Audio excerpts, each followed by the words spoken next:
শুভ সন্ধ্যা। বাজে কথা ছেঁড়া বার্তার জগৎ আরেকবার আপনাদের সকলকে জানাই স্বাগত। আজ কথাবার্তার দিন নয়, আজকে আবার একটি কাহিনী আপনাদের সামনে শোনাবার দিন। এতদিন যে কাহিনী আপনাদের শুনিয়েছি সে সমস্ত কাহিনী আমার রচিত, কিন্তু আজ যে কাহিনী শোনাবো সেটি আমার কন্যার রচিত, আমার কন্যা ঐন্দ্রিলা বন্দ্যোপাধ্যায়। ফলে পুরুষের লেখা কাহিনী এবং নারীর লেখা কাহিনী, তার মধ্যে একটা তফাৎ, একটা পার্থক্য, একটা বৈসাদৃশ্য থাকবে। আমরা কাহিনীতে আসছি। নন্দিতার বিয়ে হলো। পরদিন নন্দিতা শ্বশুরবাড়িতে এলো। ওকে বরণ করলো ওর মামি শাশুড়ি, মাসি শাশুড়ি, এই সমস্ত মহিলারা।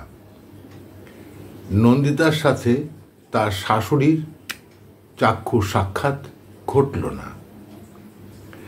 এতে নন্দিতা অবাক হয়নি, কারণ বিয়ের আগেই নন্দিতা শুনেছিল যে ওর শাশুড়ি মা একজন বিধবা, তিনি কোনো মঙ্গল কাজের সামনে আসবেন না, কেননা হিন্দু সনাতনী ধর্মে বিধবার শুভ মঙ্গল কাজে অংশ নিতে নেই, এরকম এক প্রথা প্রচলিত আছে, তাই তিনি আসবেন না।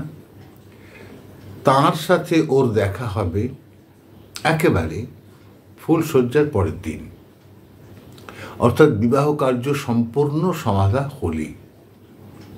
তাই নন্দিতা অবাক হয়নি, কিন্তু ওর দুটো চোখ বারবার তো শাশুড়ি মাকেই খুঁজছিল। বিয়ে করে নতুন বউ এলো, অথচ শাশুড়ি মা বাড়িতে থেকেও তিনি সামনে নেই, এ এক অভিনব ঘটনা।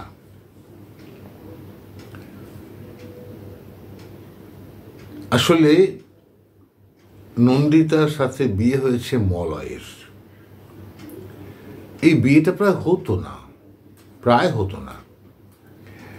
নন্দিতাকে দেখে পছন্দ করে বিয়ের পাকা কথা বলে মলয়ের বাবা যখন ফিরে যান বাড়িতে, সেই দিনই তিনি হৃদরোগে আক্রান্ত হয়ে মারা যান। অত্যন্ত কম বয়সেই মারা যান, 55-56 বছর তার বয়স। এই বয়সে তাকে জীবন দিতে হয় এবং একমাত্র সন্তান মলয়ের বিয়ের অনুষ্ঠান তিনি দেখতে পারেননি, অথচ সমস্ত কাজ তিনি সমাধা করে গেছেন। এজন্য মলয়ের সঙ্গে নন্দিতার বিয়ে হবে কি হবে না, এটা নিয়ে একটা দ্বন্দ্ব চলছিল মলয়দের বাড়িতে, কারণ সকলেই নন্দিতাকে অপয়া, আনলাকি ভাবছিল। আজকাল এই শব্দগুলো খুব ব্যবহার না করলেও কানাঘুষোয় এই শব্দগুলো উঠে আসছিল, যে মেয়েকে দেখে বিয়ে পাকা করে শ্বশুরমশাই বাড়ি এসেই মারা গেলেন, এটা একটা কুডাক ডাকছে। কিন্তু বিয়ে আটকায়নি, যার কারণ দুটি। এক, নন্দিতা ওদের অঞ্চলের ডাক সাইটে সুন্দরী। এতটাই সুন্দরী ছিল নন্দিতা যে নন্দিতার কাছে কোনো অঞ্চলের যুবক কোনোদিন কোনো প্রেমপত্র, কোনো প্রেমের মেসেজ পাঠায়নি, সাহসই করেনি। ভাবতেই পারেনি তারা নন্দিতার পাশে এসে দাঁড়াতে পারে, এতটাই সুন্দরী ছিল নন্দিতা। তাই মলয় যখন নন্দিতাকে বাবার সাথে দেখতে আসে, একবারেই কোনো কথা না বলে একবারেই নন্দিতাকে মলয় পছন্দ করে এবং সেটা বাবাকে জানায়। বাবা স্পষ্ট করে দেন নন্দিতাদের বাড়িতে যে আমার ছেলে আপনার মেয়েকে পছন্দ করেছে, ওর কোনো কিছু জিজ্ঞাস্য নেই, আপনাদের যদি কোনো জিজ্ঞাস্য কিছু থাকে আমার ছেলেকে করতে পারেন। বিয়ে পাকা হয়ে গেছে এবং নন্দিতা শ্বশুরমশাই মারা যাবার পর বিয়ে হবে কি হবে না যখন চলছিল, একটা দ্বন্দ্ব চলছিল, সেই সময় মলয় শেষ সিদ্ধান্ত জানিয়ে দেয় যে বিয়ে যদি করতে হয় আমি নন্দিতাকেই করব, অন্যথায় আমি বিয়ে করব না।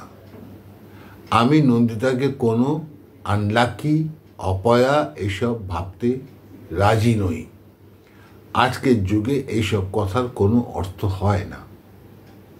তাই 2 বছর পর, 2 বছর মলয়কে অপেক্ষা করতে হয়, নন্দিতাকে অপেক্ষা করতে হয়। 2 বছর পর নন্দিতার বিয়ে হয় এবং সে তার স্বামীর হাত ধরে শ্বশুরবাড়িতে আসে। তাকে বরণ করে তার মামি শাশুড়ি, মাসি শাশুড়ি, তার বিয়ের যাবতীয় কাজকর্ম করেছিলেন তার মামা শ্বশুর, মাস শ্বশুর প্রমুখ। শাশুড়ির সঙ্গে সাক্ষাৎ হবে না, তারপর যা যা যা যা কর্তব্য থাকে, রীতিনীতি থাকে, প্রথা থাকে, সমস্ত নিয়ম মতন মেনে নন্দিতা রাত্রিবেলা ফুলশয্যার ঘরে ঢুকে যায়।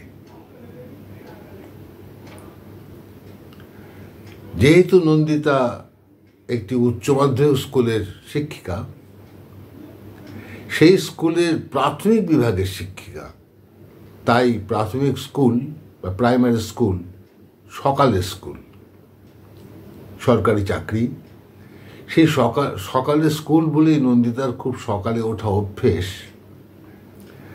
সেহেতু নন্দিতা সকালবেলা, অর্থাৎ বৌভাতের পরদিন সকালবেলা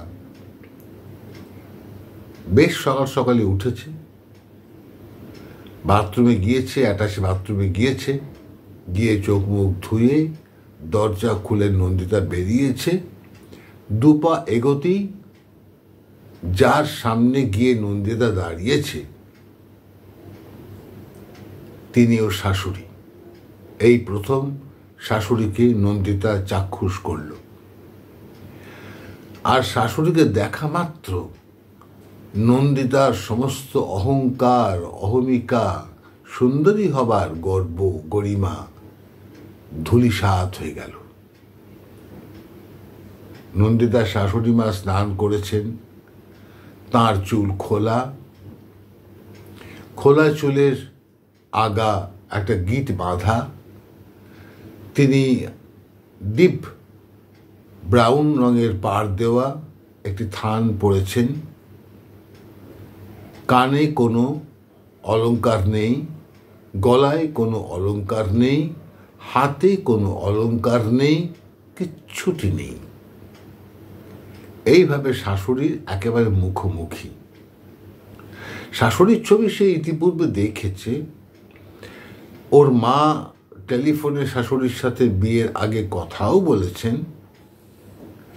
শাশুড়ির যে ছবি দেখিয়েছে মলয় ওদের বাড়িতে, সেটি শাশুড়ির বিয়ের সময়কার ছবি, আর কোনো ছবি নেই।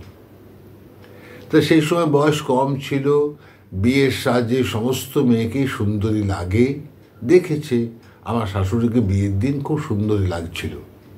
কিন্তু ওর শাশুড়ি যে এতটাই সুন্দরী, এতটাই যে নন্দিতার সমস্ত গরিমা, সুন্দরী হওয়ার গরিমা আজ ধূলিসাৎ। ও অবাক হয়ে তাকিয়ে রয়েছে এই মধ্যবয়স্কা মহিলাটির মুখের দিকে। এ কি অদ্ভুত সুন্দরী! এবং মহিলা এগিয়ে এসে ওর দু গালে দু হাত রেখে ওর কপালে একটি চুম্বন এঁকে দিয়েছেন, স্নেহ চুম্বন। আর তখন নন্দিতার নাকে ওই মহিলার গা থেকে একটা অদ্ভুত হালকা একটা সুমিষ্ট গন্ধ এসে লাগে। নন্দিতা নিশ্চিত হয় এটি কোনো প্রসাধনের গন্ধ নয়, এই মহিলার নিজস্ব গন্ধ, শরীরের গন্ধ, গায়ের গন্ধ। এক লহমায় নন্দিতা মুগ্ধ হয়ে যায় এবং এক লহমায় শাশুড়িকে সে ভালোবেসে ফেলে।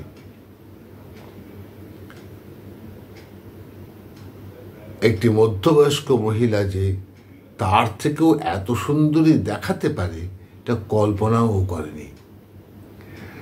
ওর শাশুড়ি নীরবতা ভঙ্গ করলেন। তিনিই বললেন, এত সকালে কেন উঠেছ? 5-6 দিন ধরে তোমার উপর তো ঝড় যাচ্ছে, একটু ঘুমোতে পারতে। নন্দিতা ঘোর কাটিয়ে তাকিয়ে জানায় শাশুড়িকে, না মা, আমার সকালে ওঠা অভ্যেস আছে, আমাকে তো স্কুলে যেতে হয়, তাই অভ্যেস অনুযায়ী আমি উঠে পড়েছি। এরপর নন্দিতা যতক্ষণ এই বাড়িতে থেকেছে, যতদিন থেকেছে, ততদিন ও সব সময় আড়ালে সামনে শাশুড়িকেই দেখতো তাকিয়ে তাকিয়ে। শাশুড়ির দেহের গড়ন, শাশুড়ির রূপ, তার কথা বলার ভঙ্গিমা, এ সমস্তই যে একটি যুবতীর পক্ষে অনুকরণ করবার বিষয় আজ নন্দিতা প্রথম বুঝতে পারে। দেখে বোঝার উপায় নেই এই মহিলা মধ্যবয়স্কা, বড়জোর 35।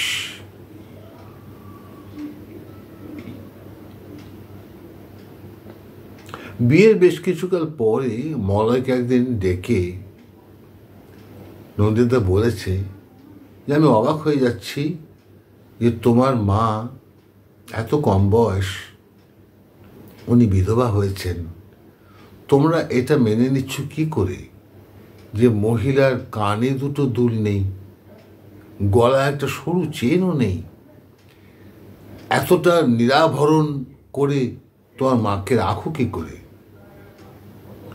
মলয় মুচকি হেসে বলেছে, আমরা কিছু রাখিনি, মা নিজেকেই অমনটি করে রেখেছেন। মা বাবার অনুপস্থিতিতে কোনো প্রকার সাজগোজ করতে চাননি। বাবার সাথে মায়ের অগাধ অপার প্রেম ছিল। এতটাই প্রেম ছিল এই মধ্যবয়সে এসে যে মায়ের বোনেরা, অর্থাৎ আমার মাসিরা প্রায়শই ব্যঙ্গ বিদ্রুপ করত, বাবাকে লক্ষ্য করে, মাকে লক্ষ্য করে। আমি আড়াল থেকে এসব শুনেছি। তাই বাবার অনুপস্থিতিতে মা কোনো সাজসজ্জা কখনোই গ্রহণ করেননি, মা নিজেই এটা করেছে। আমরা অন্য কথা বলেছিলাম, মা শুধু জানিয়েছেন আমাকে আমারটুকু নিয়ে আমার মতো করে তোরা থাকতে দিন, আমি এদিকে খুশি। নন্দিতা খুব অবাক হয়েছে, কি করে আজকের দিনে একটি মহিলা এভাবে থাকতে পারে, আর যে মহিলার কোনো আভরণ নেই, কোনো অলংকার নেই, তাকে এমন সুন্দরী দেখতে হয় কেমন করে? নন্দিতার মনে হয় তাকে নিজেকেও কি এই বয়সে এসে এমন সুন্দর দেখতে হবে? নানা প্রশ্ন নন্দিতার মাথায় ঘোরাফেরা করে। চলতে চলতে চলতে চলতে ওদের বিয়ের 7 মাস পার হয়ে যায়। দুর্গা পুজো চলে আসে। মলয় নন্দিতাকে নিয়ে পুজোর বাজার করেছে, নন্দিতার কাপড় জামা কিনেছে, শাড়ি কিনেছে। তা সত্ত্বেও একদিন নন্দিতার শাশুড়ি নন্দিতাকে বলে বসে যে আমি তোমাকে নিয়ে দোকানে যাব, তোমার জন্য শাড়ি কিনবো পুজোয়। নন্দিতা জানায় আমার তো শাড়ি কেনা হয়ে গেছে, আপনার ছেলে তো শাড়ি আমার জন্য কিনে এনেছে, আমি তো সঙ্গে ছিলাম।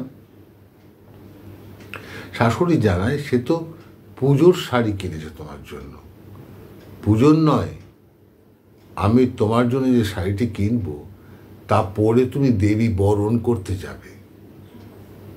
ওই শাড়ি তো মলয় কেনেনি, মলয় জানেও না ও সমস্ত, তুমি আমার সঙ্গে যাবে। এমন কথা জীবনেও নন্দিতা শুনবে ভাবেনি, তবুও সম্মতি দিয়ে শাশুড়ির সঙ্গে দোকানে গিয়েছে এবং 5-7টি দোকান ঘুরে ঘুরে কোনো একটি অজানা শাড়ি তিনি খুঁজছিলেন, পাচ্ছিলেন না। খুঁজতে খুঁজতে খুঁজতে খুঁজতে একটি দোকানে একটি শাড়ি তিনি পেয়েছেন এবং সেইটি পছন্দ করেছেন। নন্দিতা স্পষ্ট লক্ষ্য করেছে যে শাড়িটি পেয়েই ওর শাশুড়ির চোখে মুখে এক দীপ্তি, এক প্রভা, এক উজ্জ্বলতা, এক তৃপ্তি, এক আনন্দ যেন চোখেতে খেলে গেল।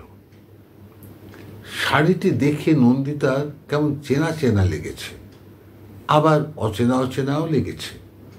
কোথায় যেন দেখেছে শাড়িটিকে, আবার মনে হচ্ছে না, ভুল হচ্ছে। শাড়িটি নন্দিতার শাশুড়ি পছন্দ করেছেন, ওইটি ক্রয় করেছেন, অন্যান্য টুকটাক জিনিস ক্রয় করে বাড়ি এসেছেন। দুর্গাপূজা এসে গেছে, মলয় পাড়ার দুর্গাপূজায় মেতে থাকে, তার একটা পদ থাকে পাড়ার পুজোয়, ক্লাবে।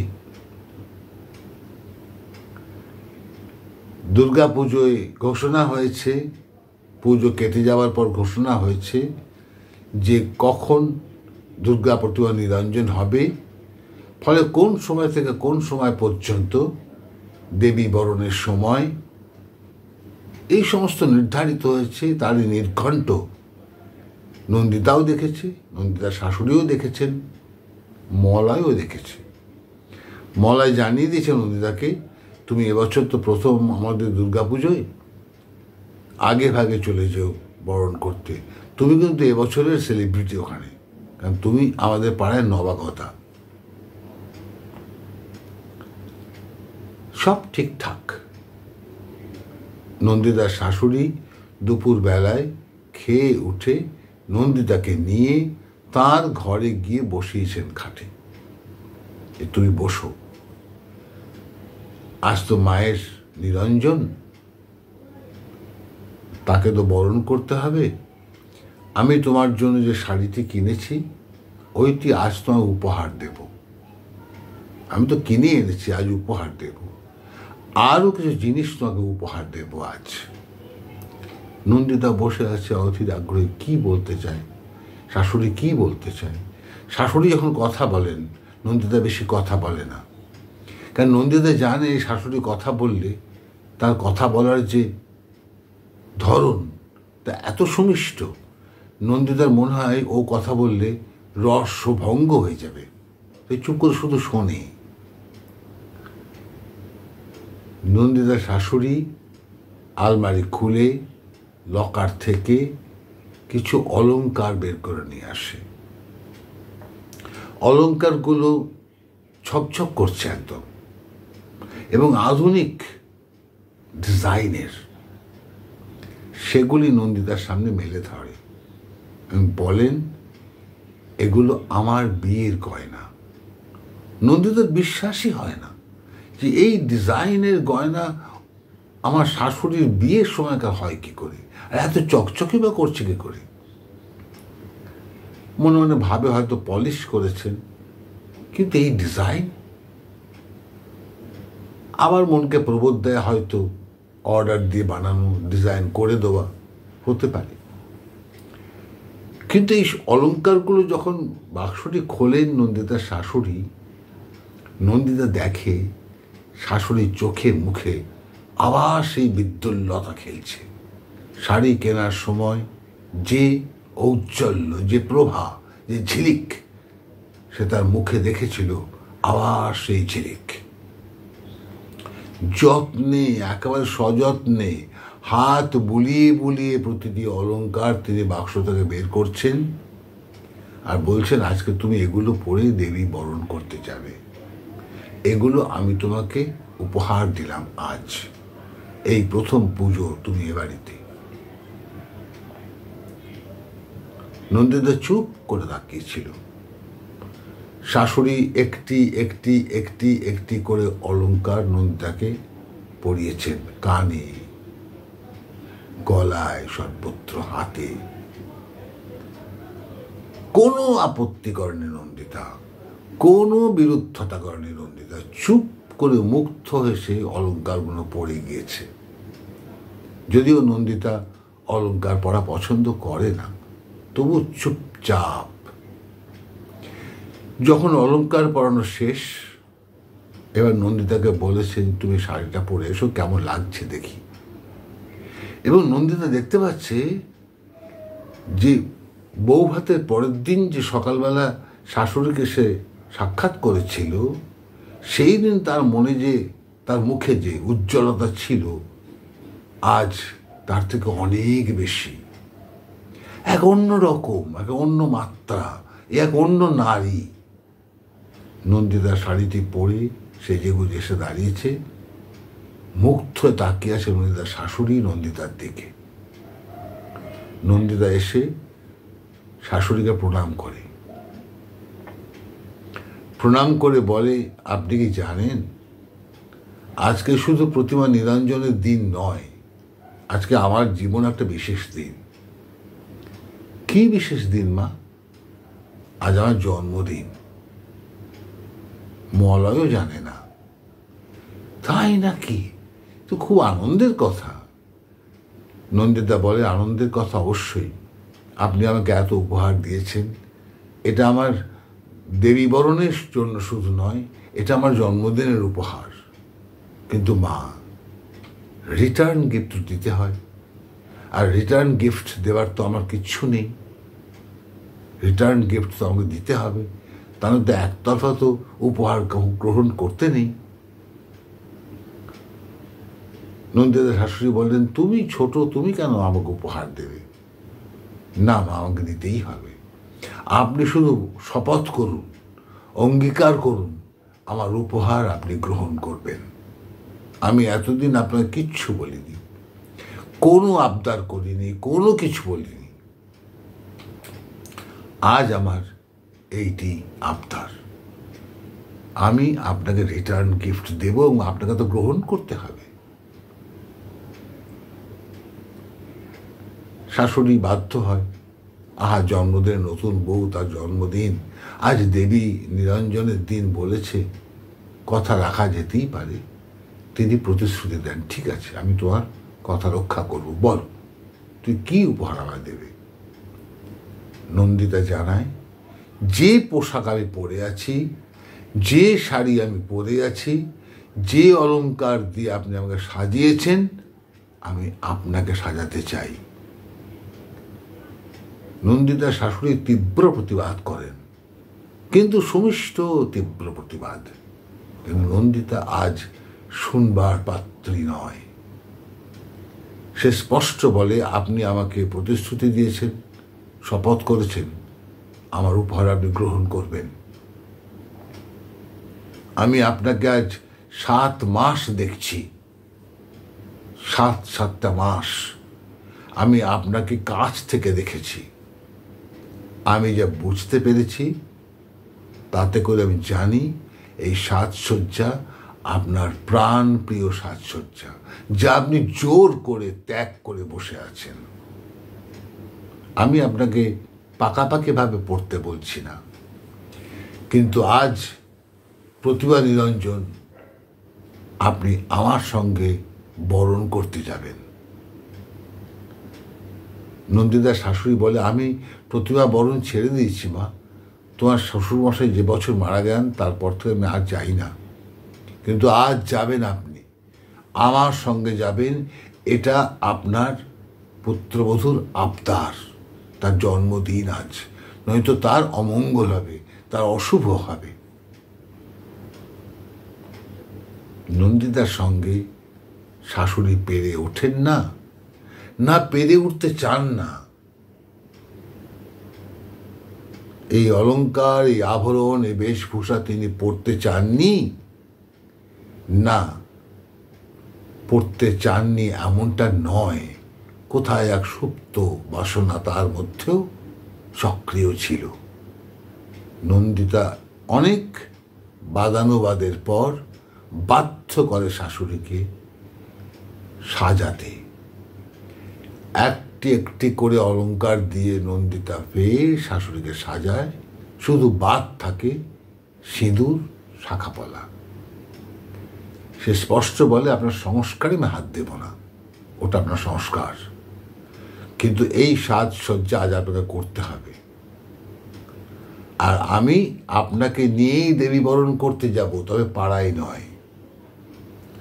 শখের মোড়ে যে দুর্গা মন্দির আছে, যেখানে কেউ আপনাকে চেনে না, কেউ আমাকেও চেনে না, সেখানে যাব আমরা দেবী বরণ করতে। আমি ওখানকার সময় শুনে এসেছি।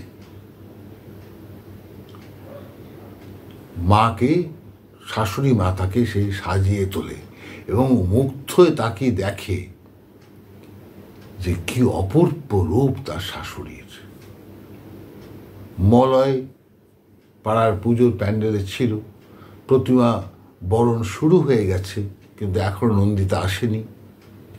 মলয় একবার ছুটে এসেছে বাড়িতে ওকে নিয়ে যাওয়ার জন্য, স্ত্রীকে নিয়ে যাওয়ার জন্য। মলয় ঘরে পা দিয়ে যে মূর্তি দেখে তাতে ও বিস্মিত হয়ে যায়। ওর মুখ দিয়ে শুধু একটাই কথা বেরোয়, মা। ওর মা সম্পূর্ণ সুসজ্জিতা হয়ে দাঁড়িয়ে আছেন নন্দিতার সামনে। পুত্রকে দেখি নন্দিতার শাশুড়ি কেঁদে ফেলেন, দেখ বাবা, ও কি করছে, কি করছে, আমার উপর কি জোর জুলুম করছে, আমার এগুলো কি সাজে বল, কি জোর জুলুম করছে। মলয় মুগ্ধ হয়ে তাকিয়ে থাকে। এই বেশে মাকে সে কোনোদিন দেখেনি। এগিয়ে এসে মার দুগালে দুহাত চেপে মার কপালে তার চুম্বন রেখে বলে, মা, তোমার জন্য আমি কিচ্ছু করিনি, কিছুটি করতে পারিনি আমি তোমার জন্য। আজ নন্দিতা যা করলো, তোমার দিনগুলো, হারিয়ে যাওয়া দিনগুলো আজ নন্দিতা তোমাকে ফেরত দিল। আমি করতে পারিনি মা। ও তোমার কন্যার কাজ করেছে। আমি খুব খুশি, খুব ভালো লাগছে আমার আজ। আমি তোমাকে ওই পোশাকে দেখতে পারছিলাম না, কিন্তু কি করবো, তোমার সঙ্গে যুদ্ধে আমি পারবো না, তাই পরাজয় মেনে নিয়েছিলাম। নন্দিতা খুব ভালো করেছে, খুব সুন্দর কাজ করেছে। নন্দিতা মলয়কে বলে, তুমি গাড়ি ডাকো, এক্ষুনি গাড়ি ডাকো, অনলাইনে আমরা শখের মোড়ে যাব দেবী বরণ করতে। এই পাড়ায় যদি মাকে নিয়ে যাই, কথা উঠবে, আমাদের সমাজ তো এর বাইরে এখনো যায়নি, কথা উঠবে, মার সম্মানহানি হবে। আমরা গাড়িতে করে ওখানে যাব, ওখানে আমাদের কেউ চেনে না, আমরা নিশ্চিন্তে দেবী বরণ করে দুজনে মিলে বাড়ি ফিরে আসব। মলয় মাথা নিচু করে তার স্ত্রীর এই আদেশ মেনে নিল।